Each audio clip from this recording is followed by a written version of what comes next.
A grande história dos mapas.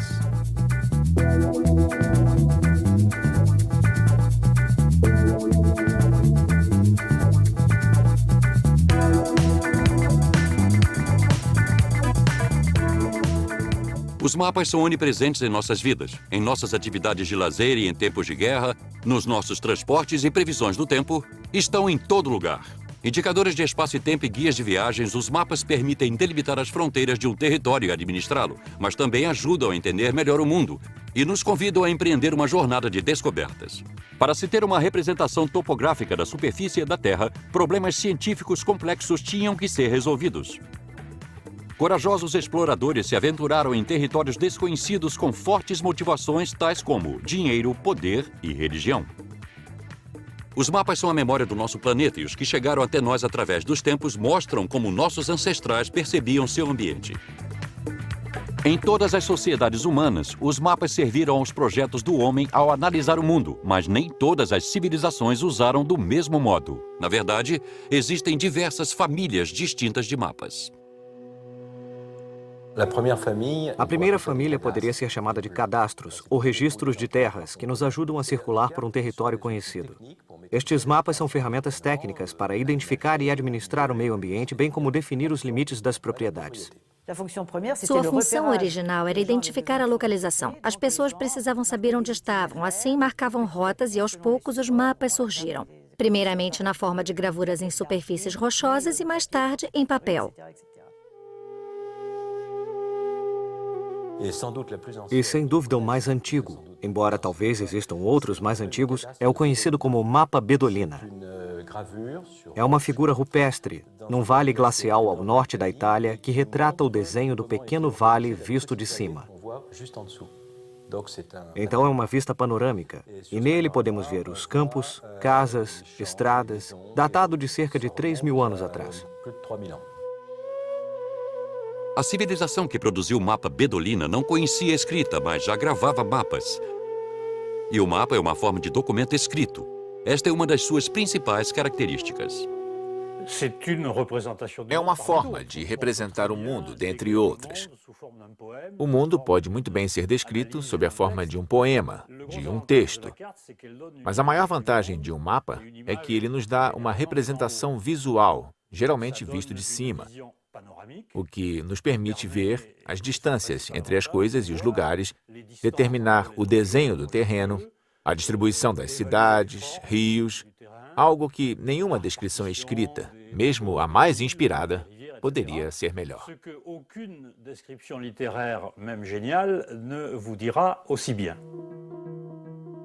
Povoados ribeirinhos como os dos egípcios às margens do rio Nilo no século XIV a.C. fizeram mapas com propósitos legais.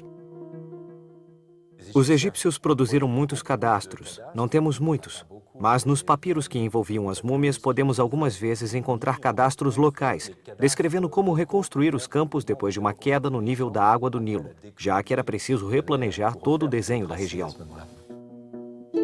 Cada concepção da sociedade humana sobre a origem do universo é chamada de cosmogonia.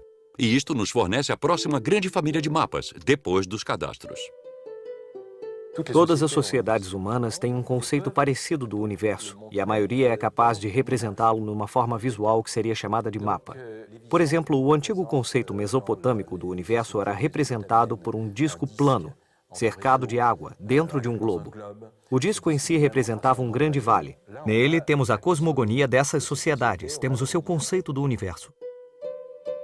A mais avançada das civilizações antigas que fazia mapas era a grega. Houve uma época áurea da exploração do mar Mediterrâneo que está ligada essencialmente aos antigos gregos e outros povos navegadores, como os fenícios e os cartagenos.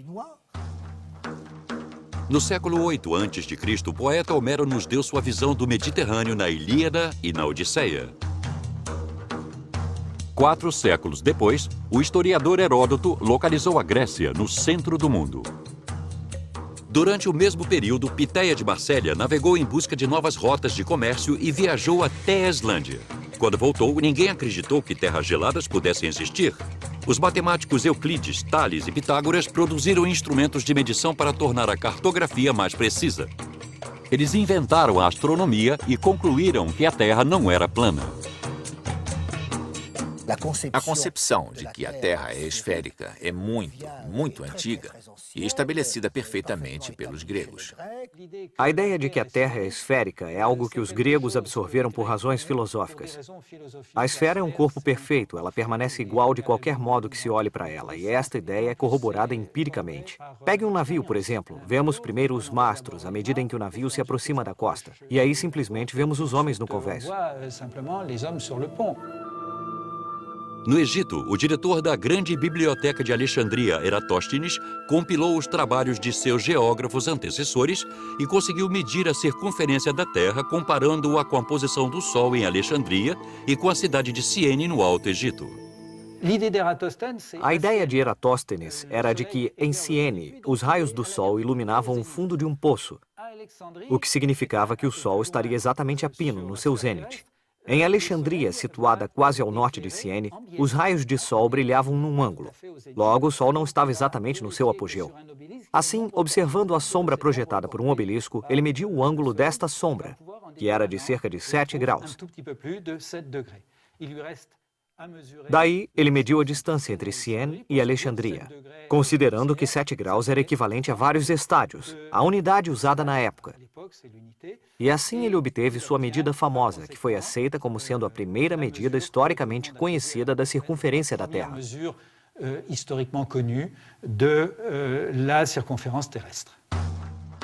Mas o problema de Eratóstenes era que o caminho entre Ciene e Alexandria não era muito reto. Assim, a distância poderia não estar correta.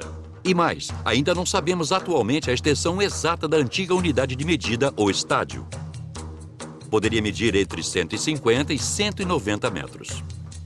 Em parte era a adivinhação, mas no final das contas ele obteve uma medida aproximada da circunferência da Terra por volta de 40 mil quilômetros, que estaria perto do que conhecemos hoje. Outro grego, Cláudio Ptolomeu, foi considerado o primeiro verdadeiro cartógrafo do mundo ocidental. Sua influência permaneceria durante 14 séculos.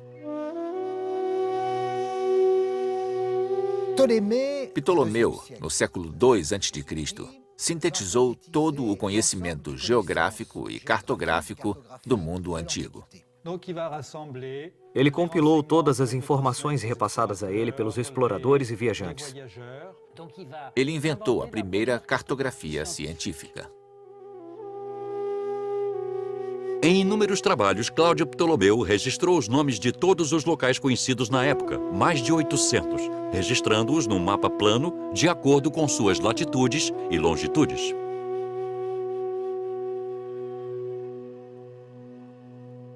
Latitude é simplesmente o ângulo de elevação de um ponto acima do Equador. 90 graus para o Polo Norte, 45 graus mais ou menos na França e 0 grau no próprio Equador. Latitude norte para nós, latitude sul para o outro lado da Terra. A latitude era uma coisa facilmente dominada no mundo antigo, pois simplesmente envolvia uma observação do Sol no seu ponto mais alto no céu. Então se media o ângulo da sombra para se encontrar a latitude. Assim, em tempos antigos, o cálculo da latitude não era um problema.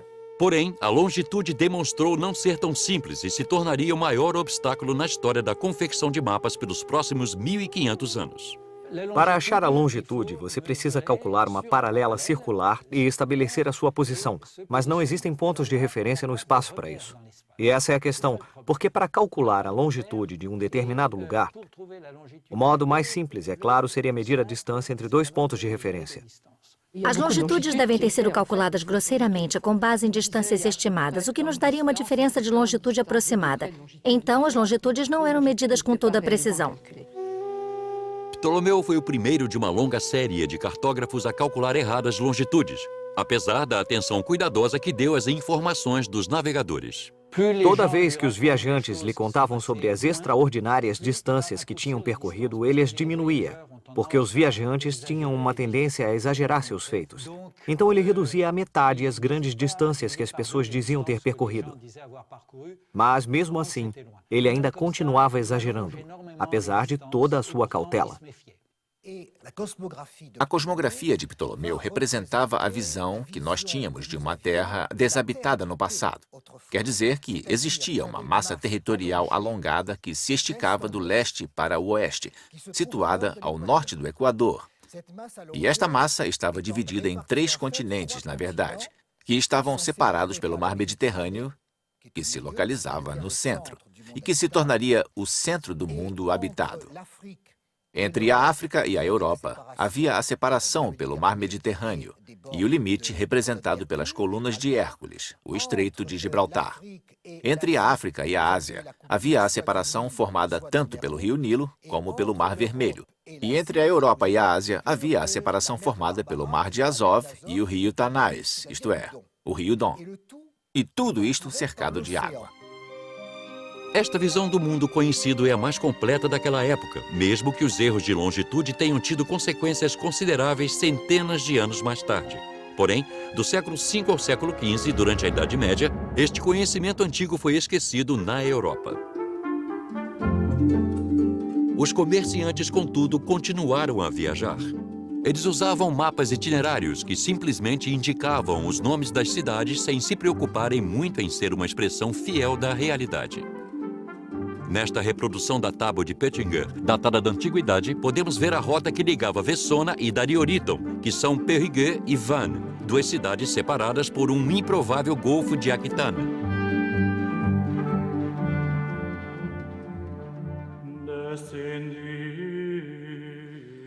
Nestas épocas de trevas, outra visão de mundo se impôs nos mapas. A dos monges, dos eclesiásticos, que viam a origem do mundo em termos bíblicos.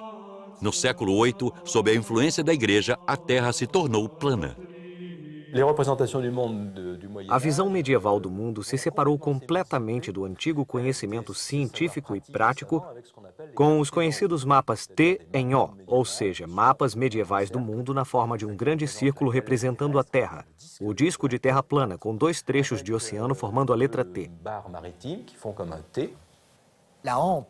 A haste do T é o Mediterrâneo, e os 2 ramos laterais são o Nilo de um lado e o Don do outro, que separavam a Ásia da Europa e da África. O que é importante aqui é que esta visão dividia o mundo em 3 partes. 3 porque Noé teve 3 filhos. O mais velho, Shem, foi para o leste. O segundo, Jafé, foi para o noroeste. E isso nos deu a Europa.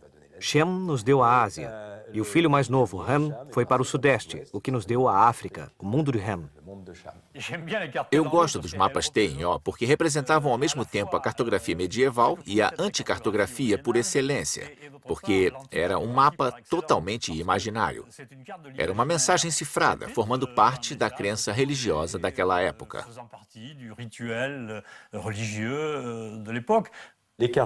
Os mapas T em O continuam no nosso vocabulário, em um termo pronunciado com frequência na cartografia, orientação. Os mapas T em O localizavam o leste no topo em vez do norte. E como as bússolas não eram usadas, isso não era um problema. O leste estava no topo porque era lá que o paraíso estava situado. No alto do mapa estava Jerusalém. E podia-se ver a mudança que ocorreu quando posicionamos o norte no topo, uma mudança que está diretamente relacionada com o abandono destas visões simbólicas ou religiosas do mundo. Onde é o centro do mundo? Onde está a orientação? Quando dizemos a orientação é para o norte, há uma contradição nos termos, pois orientação significa Oriente. Enquanto a Idade Média correspondeu a um período de atraso científico na Europa, não foi este o caso do mundo árabe, onde havia uma grande preocupação com a ciência. Através da guerra ou do comércio, este conhecimento foi transmitido para o Ocidente.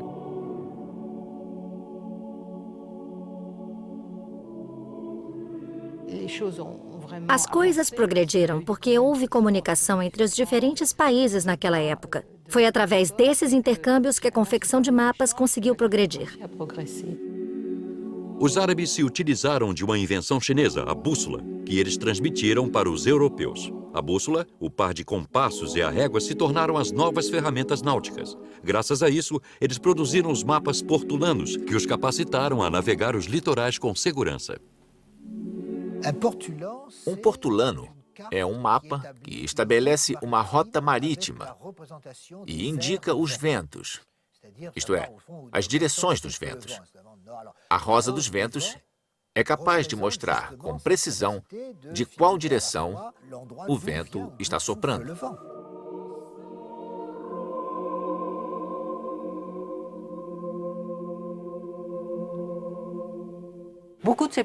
Inúmeros mapas portulanos foram desenhados em pergaminhos, embora existam alguns em papel. Os que foram transmitidos para nós incluem tanto os que eram belamente decorados, que sem dúvida eram objetos de admiração, criados especialmente para a preparação de uma viagem, como outros mapas portulanos que eram guias práticos, elaborados para os marinheiros.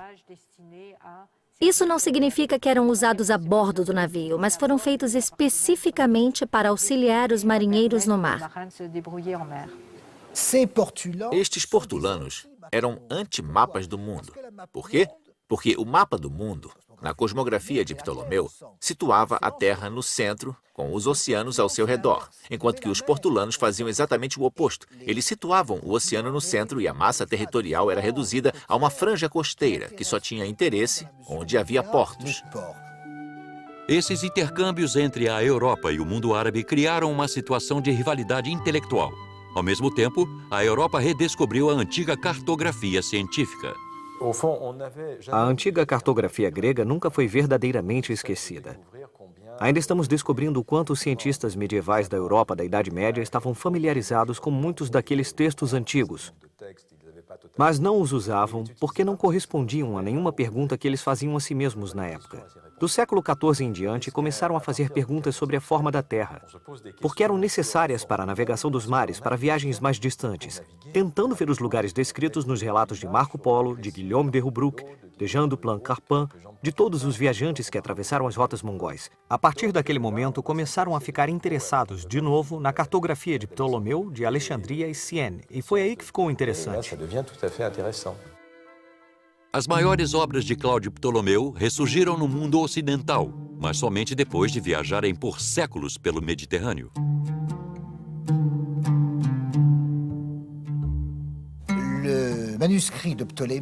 O manuscrito original de Ptolomeu foi perdido, mas felizmente existe uma tradução árabe dele. No século XII, o sábio árabe Al-Idrisi traduziu a obra de Ptolomeu. Na corte de Palermo, o rei normando Roger da Sicília o incumbiu da tarefa de compilar todos os relatos escritos referentes ao mundo conhecido. Foi dessa maneira que ele redescobriu e divulgou as obras do cartógrafo grego. Esta tradução, feita por Al-Idrisi, reapareceu na Europa e teve consequências significativas no nosso conhecimento sobre o planeta. E foi esta história, envolvendo a Grécia, o mundo árabe, a corte italiana, o papel de Florença e do humanismo do período da Renascença, que representou o ponto de partida da primeira grande descoberta desta era dos descobrimentos. De cette époque que l'on appelle l'ère des grandes découvertes. O início do século XV vislumbrou o começo de um dos mais importantes capítulos da história da humanidade. Avanços científicos, comércio, conquistas, aventuras foram as palavras-chave. Os portugueses, espanhóis, holandeses, franceses e ingleses se confrontaram numa disputa por territórios. Homens subjugaram novas civilizações motivados mais uma vez pelo desejo de posse. Mas também foi a necessidade de se estabelecer um comércio que motivou os grandes descobrimentos. O caminho da seda, a maior rota comercial daquela época, de repente foi extinto. O Império Mongol havia intensamente unificado politicamente e pela força armada as rotas do mundo antigo, que mais tarde foram chamadas de Caminho da Seda, fazendo com que o comércio desse um grande salto à frente.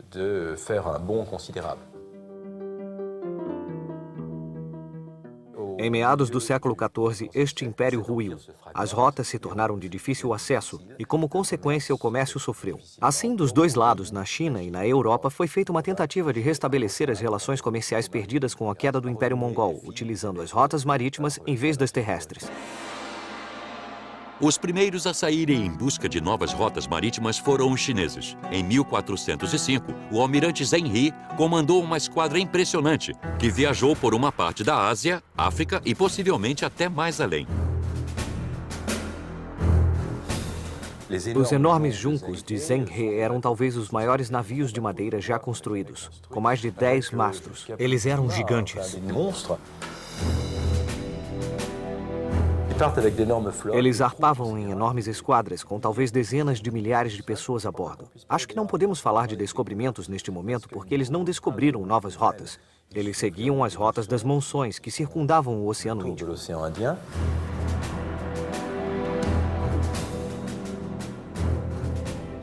Eles navegaram no mínimo até Moçambique, porque trouxeram uma girafa que encontramos em traços pictóricos na arte chinesa e devem até mesmo ter navegado até o Cabo. O mapa chinês do século XVIII foi descoberto recentemente e acredita-se que ele seja uma reprodução de um mapa datado de 1418. A Austrália pode ser vista nele, mas também a América, o que provaria que os chineses foram os primeiros a descobri-la, mas pela avaliação de alguns experts, parece que o mapa é falso. Eu aprendi, assim como outros, que acredita-se que os chineses tenham desenhado um mapa do mundo em 1418. Por que não? Eles podiam ter explorado lugares além do que conhecíamos.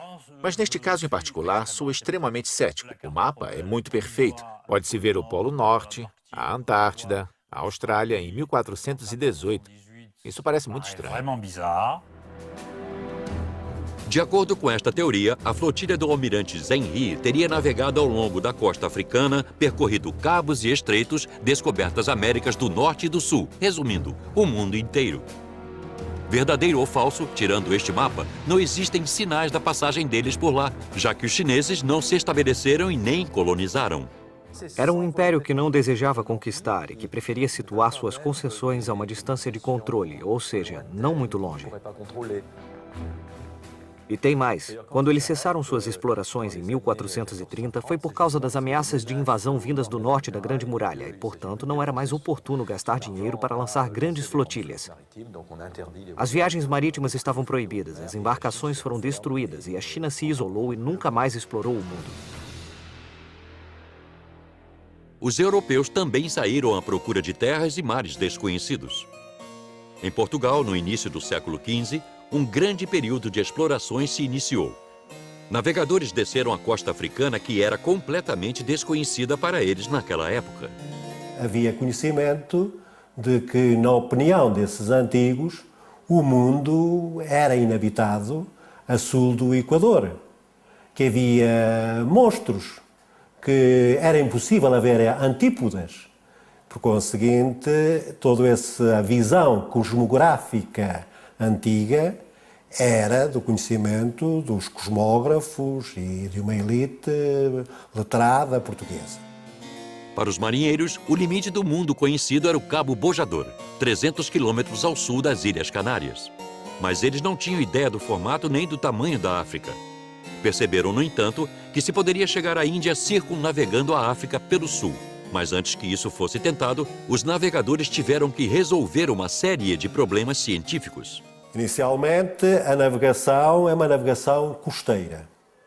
Uma navegação feita por embarcações de tipo tradicional, a barca. As correntes e os ventos levam essencialmente para as costas de África.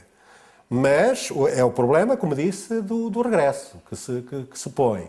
E, por conseguinte, o que é descoberto nesta altura, o arquipélago da Madeira, em 1419, e os portugueses conseguem já também navegar para o oeste e descobrem parte dos Açores em 1427.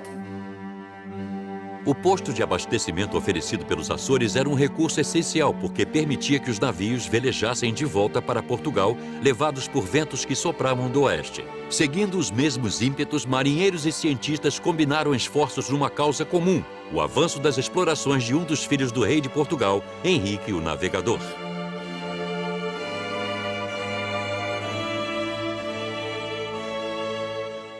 Henrique, o Navegador, desempenhou um papel significativo no campo científico pela fundação da sua escola de navegação em Lisboa, que aplicava princípios científicos extraídos da geografia e da astronomia, as duas ciências essenciais para a confecção de mapas com mais precisão. Graças a este incentivo que Henrique deu, os navegadores portugueses passaram a dominar as ferramentas de navegação e construíram navios com um desempenho cada vez maior. Desde a década de 1440, a caravela era operacional, mais leve, mais rápida, era um excelente instrumento de exploração. Os marinheiros passaram a ser capazes de navegar além do Equador.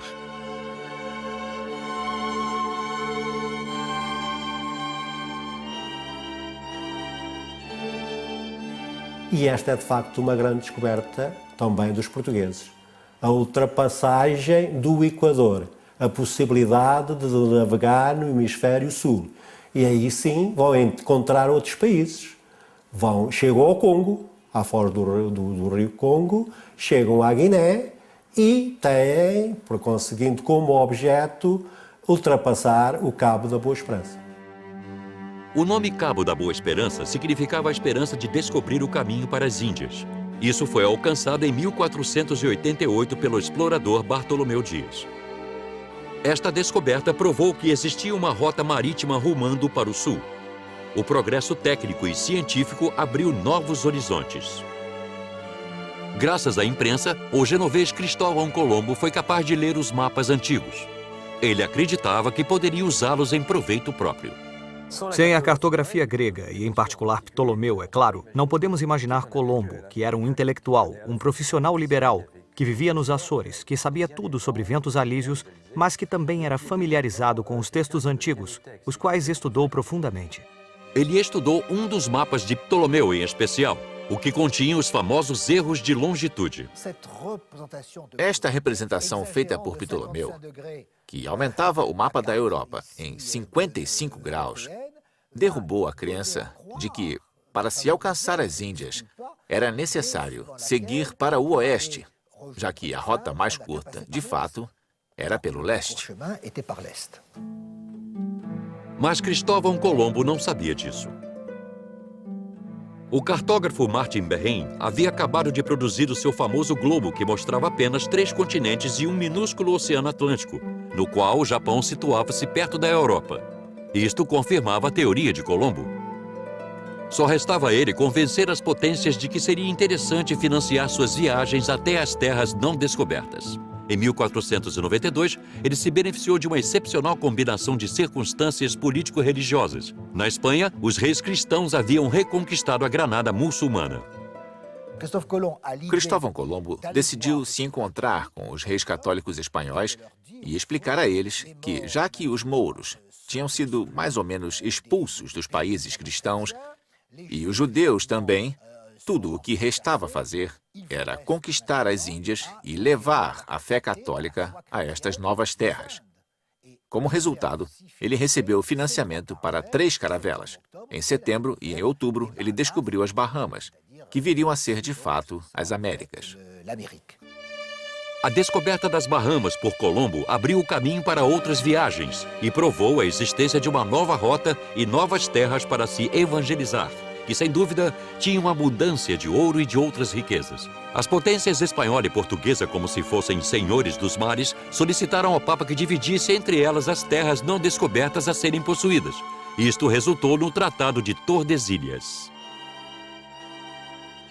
Em Tordesilhas, no dia 7 de junho de 1494, o mundo foi dividido por arbítrio do Papa, por iniciativa em parte do Papa, em 2 partes, em 2 hemisférios, ficando o hemisfério oriental para os portugueses, o hemisfério ocidental para os espanhóis. A linha divisória era uma linha imaginária que traçada a 370 léguas ao ocidente das ilhas de Cabo Verde. O tratado foi o resultado de longas barganhas e negociações. No início, o Papa queria colocar a linha divisória no Cabo Verde, o que os portugueses rejeitaram. Pelo Tratado de Tordesilhas, os portugueses fizeram o máximo para estender o limite dos seus territórios divididos o mais a oeste possível. Eles supostamente desconheciam a existência do Brasil na época, mas devem ter sabido de alguma coisa, porque senão não teriam razão para querer estender seus limites tão a oeste. Eles conseguiram e, consequentemente, reclamaram o Brasil para si próprios. Curiosamente, pouco tempo depois, eles o descobriram. O Brasil só foi descoberto oficialmente 6 anos mais tarde, em 1500. Em vista dos enormes riscos envolvidos em termos de conquista, riqueza e dominação sobre este novo mundo, o sigilo era a palavra-chave. Assim, o descobrimento do mundo foi de fato um jogo de poder. A cartografia portuguesa do século XV era sem dúvida a mais avançada da Europa e possivelmente do mundo da época. Mas nada era revelado, nenhuma informação vazava. Aqueles mapas eram documentos altamente secretos. As potências políticas usavam os mapas para induzir os outros a acharem que elas possuíam certas áreas. E os mapas eram forjados. A costa do Brasil, no mapa de 1502, foi forjada para dar a Portugal uma extensão maior do que deveria ser a portuguesa, de acordo com o Tratado de Tordesilhas. Não faz sentido quando se olha para ele, mas faz todo sentido quando se entende que estão puxando a costa do Brasil para o lado de Portugal. Durante este período, Cristóvão Colombo continuou suas viagens para o Caribe, convencido de que ele havia encontrado as Índias, como ele explica em sua carta. O explorador florentino Américo Vespúcio fez várias viagens sob o comando do almirante Colombo. Mesmo não tendo sido ele o descobridor das novas terras, ele foi o primeiro a se dar conta de que era um mundo novo. Em 1507, o cartógrafo francês Waldseemüller desenhou um mapa mostrando claramente o novo continente com a palavra América, escrita pela primeira vez. Waldseemüller publicou um mapa do mundo sob o duplo patrocínio de Ptolomeu e Vespúcio, cujos retratos aparecem dos dois lados do mapa. Mas o mapa é simplesmente uma atualização do anterior de Ptolomeu. Tem-se a impressão de que ele apenas reproduziu esse mapa, acrescentando a América nele, tornando-o o primeiro mapa mundi em 1507. Waldseemüller tornou o feminino o nome Américo, que se transformou em América, porque os continentes sempre receberam nomes femininos, como se pode ver na fonte do Observatório de Paris, que representa as 4 partes do mundo: África, Ásia, Europa e América. A conquista e o completo mapeamento das Américas do Norte e do Sul levou séculos para ser alcançada. Exploradores e colonizadores mapearam o novo continente, desenharam o seu contorno, batizaram as terras e se familiarizaram com os povos nativos. Em seu diário de viagem, Matias Merian ilustra os costumes dos indígenas nativos, que eram supostamente canibais. Com o mundo inteiro já descoberto e os intercâmbios comerciais florescentes que resultaram disso, os primórdios da globalização podiam ser sentidos. Essas descobertas foram uma revolução para a cartografia. Os europeus, pela primeira vez, tiveram uma ideia geral do mundo, expressaram na cartografia e espalharam essa ideia. Uma visão geral do mundo foi criada dentro das tradições geográficas e culturais da Europa. No século XVI, as viagens marítimas continuaram pelo mundo afora. Vasco da Gama cruzou o Cabo da Boa Esperança e navegou até a costa oriental da África até o Quênia. De lá, ele finalmente encontrou as Índias. Já Magalhães encontrou uma rota no extremo sul da América do Sul e entrou num oceano calmo de águas tranquilas, que chamou de Pacífico. Ele chegou às Filipinas, onde morreu. E foi o seu imediato, Juan Elcano, que, enquanto trazia o navio de volta para a Espanha, realizou a primeira viagem de circunnavegação em 1522. Outros exploradores, conquistadores, missionários e comerciantes continuaram a fazer descobrimentos e produzir mapas do Novo Mundo. Pessoas como Francis Drake, Hernán Cortés, Versano e Jacques Cartier. Com esses descobrimentos, a cartografia entrou numa nova era. As duas grandes famílias de mapas, a cosmogonia e a que servia de guia prático e técnico para a administração de um território, produziram um tipo de cadastro mundial. Os planisférios do século XVI, como o de Mercator, por exemplo, representavam uma espécie de registro de terra global, parecido com um cadastro, porque os europeus estavam no processo de apropriação do mundo e precisavam dessa ferramenta. Foi Mercator quem inventou o termo Atlas, onde uma série de mapas separados eram reunidos num único livro, num formato prático, e onde se podia visualizar os diferentes capítulos e ver o mundo inteiro, conhecido e desabitado. O Atlas de Mercator, como um cadastro moderno, mostrava rios, montanhas e vilarejos com uma incrível precisão. Mas, acima de tudo, o objetivo era fornecer aos exploradores ferramentas de navegação sólidas. Foi uma era de progresso e de desenvolvimento marítimo. O Polo Norte magnético tinha sido descoberto. Tínhamos a bússola. Cursos podiam ser seguidos numa direção constante, então seria bom se isso pudesse ser representado por uma linha reta no mapa. É fácil desenhar uma linha reta, só precisa de uma régua. Para atender a essa necessidade, Mercator tentou transpor o globo para um plano, e isso aperfeiçoou o sistema matemático conhecido como projeção. A projeção significa a maneira pela qual um globo, a superfície de um globo, que por definição é esférica, pode ser projetada num plano. Pode-se situar esse plano na borda da esfera, no Polo Norte, no Equador ou onde preferir. E então projetar a imagem da esfera nele. Obviamente, ela ficará distorcida. A projeção de Mercator é uma projeção onde as linhas dos meridianos são perpendiculares ao Equador. São linhas retas, com o mesmo espaçamento. Obviamente, se você olhar uma projeção de Mercator, à medida em que você se afasta do Equador, a escala aumenta. Temos uma Groenlândia que parece gigantesca, quando na verdade é bem pequena. Apesar desta distorção, a projeção de Mercator facilitou a navegação. Embora outros tipos de projeções tenham sido inventadas, esta ainda é usada hoje em dia. Desde o tempo de Mercator, os holandeses dominaram o campo da produção e impressão de mapas pelos 100 anos seguintes. Um dos mais importantes nomes da cartografia holandesa naquela época foi Abraham Ortelius, que produziu o seu Theatrum Orbis Terrarum, ou Teatro do Mundo, o qual se apresentou como o equivalente do século XVII dos primeiros trabalhos de Ptolomeu. Este atlas foi considerado o primeiro trabalho deste tipo bem-sucedido comercialmente. A classificação dos seus 70 mapas, incluindo cada um dos continentes conhecidos, ainda é usada hoje em dia. Esta grande era da cartografia holandesa culminou no famoso Grande Atlas de Blauw, publicado em 1662, que reproduziu inteiramente o mundo descoberto com apenas poucas áreas, representando ainda terras incógnitas, como a Austrália, por exemplo, a qual não foi reproduzida de fato.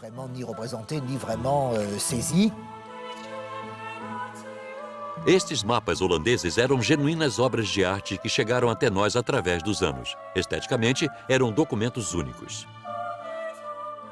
Esta supremacia flamenga na cartografia andou lado a lado com a sua supremacia naval no século XVII. O Império Colonial Holandês se espalhou por todo o mundo.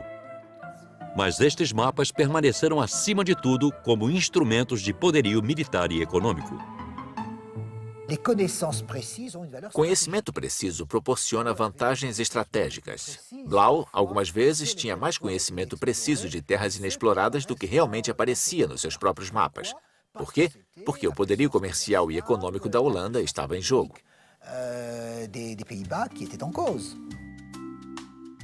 No final do século XVII, o rei Luís XIV da França recebeu 2 globos gigantes como presente do monge e cartógrafo Coronel.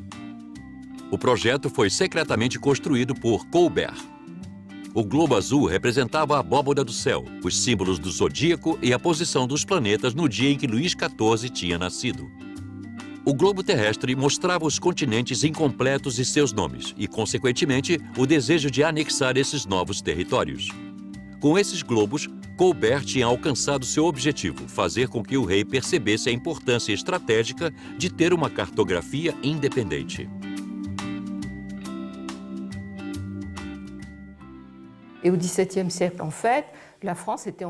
No século XVII, a França foi invadida por mapas holandeses. Os Blauw inundaram a França com suas publicações e, como se sabe, Colbert sempre quis que a França produzisse sua própria riqueza e, consequentemente, ele queria competir com os holandeses. Então fundou a Academia de Ciências e confiou a ela a missão de reformar a cartografia. Ele queria, é claro, uma cartografia detalhada e precisa da França, para garantir suas reformas.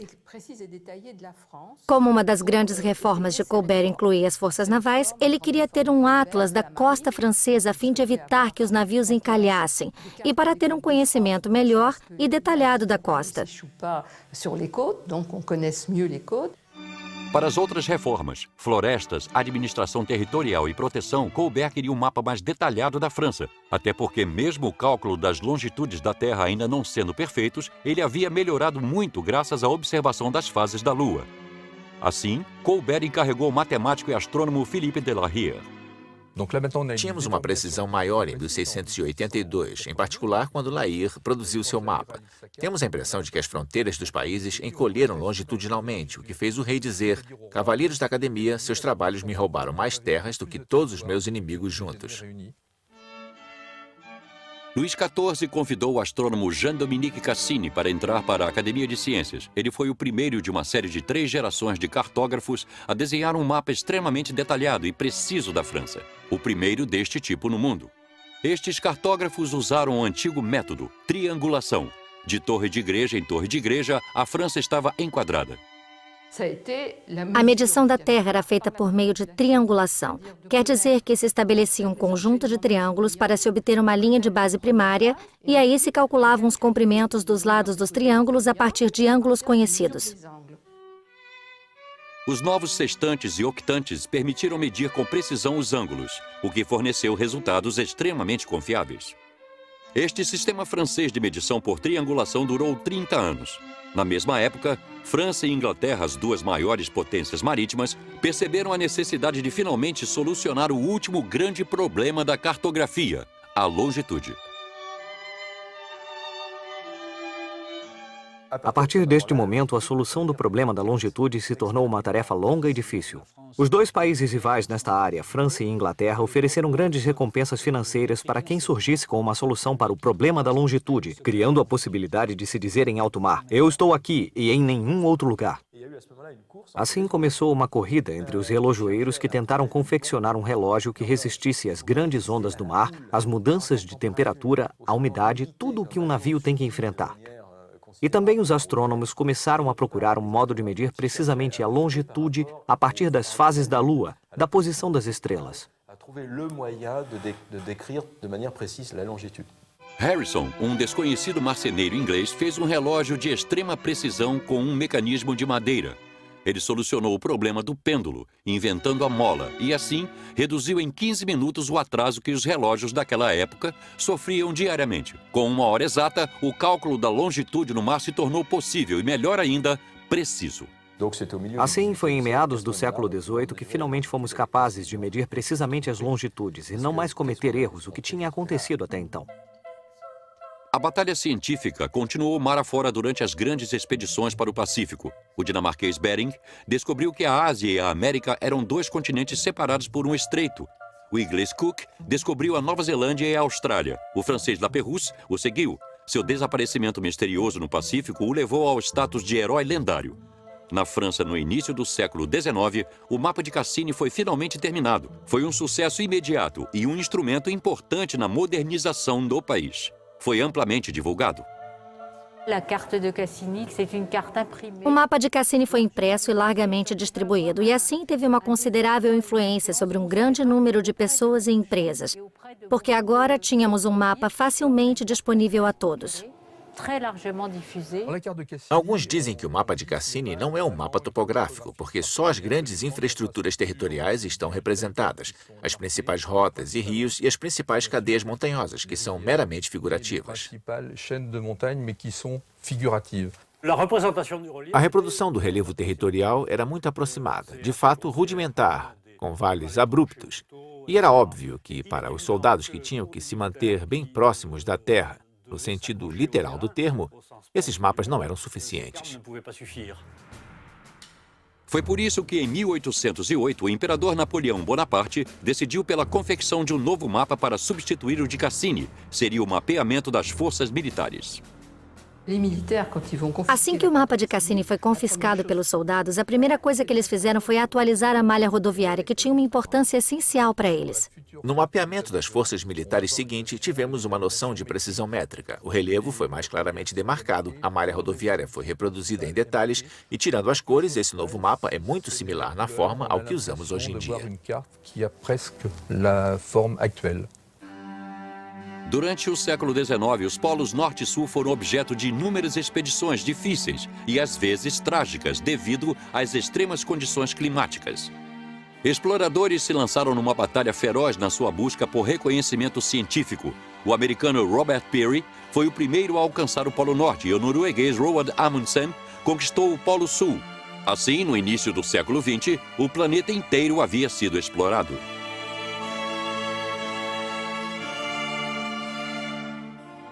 A cartografia seria auxiliada por duas novas tecnologias. A primeira foi a fotografia. Nadar foi o primeiro a tirar fotografias aéreas de Paris. O segundo desenvolvimento tecnológico foi a aviação. Durante a Primeira Guerra Mundial, fotos das trincheiras inimigas foram tiradas. E em 1939, o papel dos confeccionadores de mapas foi decisivo estrategicamente. A fotografia aérea passou a ter importância considerável nesta presente guerra, fornecendo documentos irrefutáveis da atividade inimiga. O avião tira uma série rápida de fotografias, uma após a outra.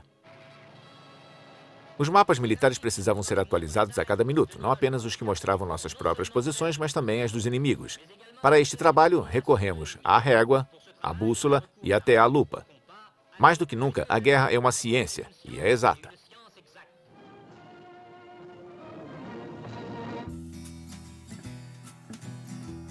A aviação também favoreceu a criação do mapeamento aéreo fotográfico, que aconteceu em 1949. A Biblioteca de Fotos do Instituto Geográfico Nacional arquiva 5 milhões de fotografias numa extensão de 15 quilômetros de prateleiras. Estas fotos abrangem a memória do território francês no século XX. A fim de produzir mapas a partir delas, os confeccionadores de mapas conferiam as fotos no local, como podemos ver nestas gravuras da Amazônia e da África. O confeccionador de mapas é um aventureiro que fixa marcadores de distância, mede os níveis do terreno, entre outros, graças ao desenvolvimento de equipamentos sofisticados.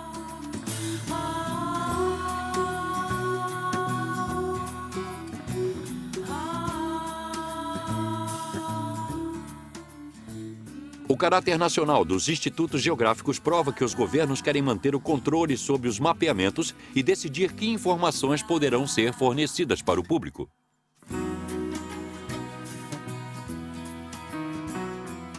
Durante os anos da Guerra Fria, por exemplo, a União Soviética tanto retinha as informações como falsificava seus mapas.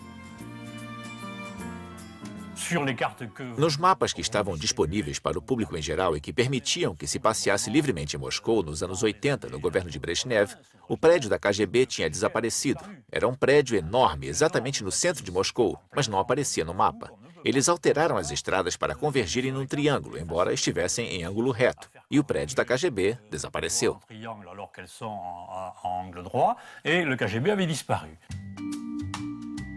Este tipo de manipulação ainda é possível na era dos satélites?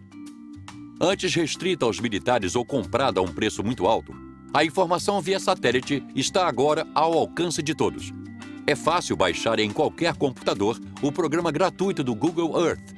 Qualquer um pode consultar um vasto arquivo de fotos do mundo e visitar os chamados lugares secretos. Se você quiser saber onde a bomba atômica está sendo construída na França, é só teclar as coordenadas de latitude e longitude do Centro Nuclear Vauduc e o programa leva você até lá. Como a informação é viabilizada por uma empresa privada, é mais complicado para os governos intervirem em relação ao conteúdo disponibilizado. E o que era mantido em segredo ontem, hoje não pode ser mais.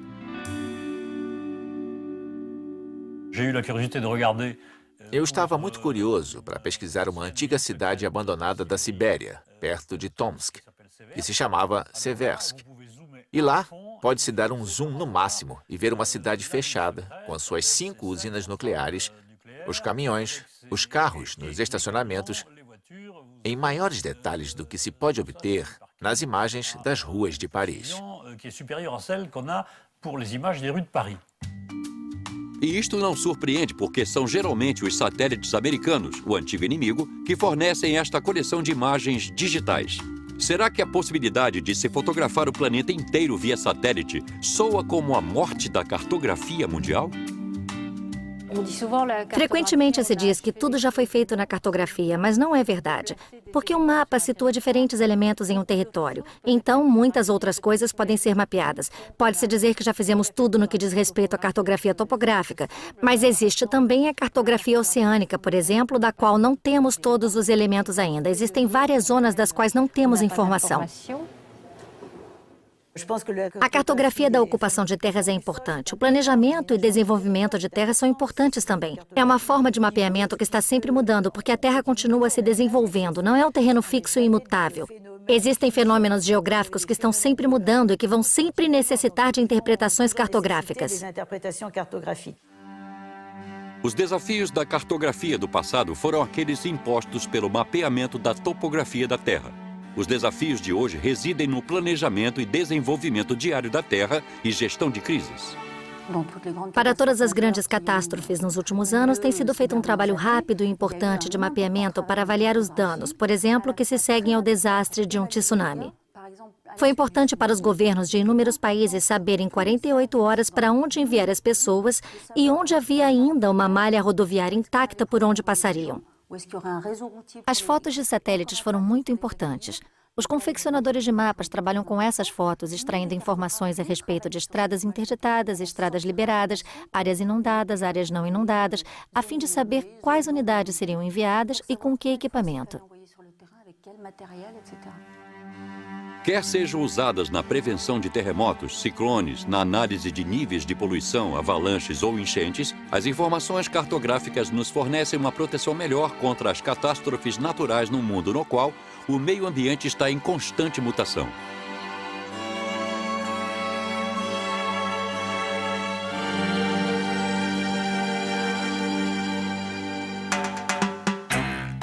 Os mapas sempre auxiliaram a humanidade nas suas viagens, comércio, conquista de novas terras e assegurando o poder, mas também na sua compreensão do mundo, entre outras coisas. Com a cartografia topográfica da Terra finalizada, ainda falta fazer a de outros planetas, a fim de se descobrir novos horizontes a serem explorados. Embora infinitamente mais complexas, as técnicas usadas são as mesmas para mapear Marte ou a Terra. Quanto às motivações por trás do desejo de se explorar cada vez mais longe, tenha certeza de que estas não mudaram em nada.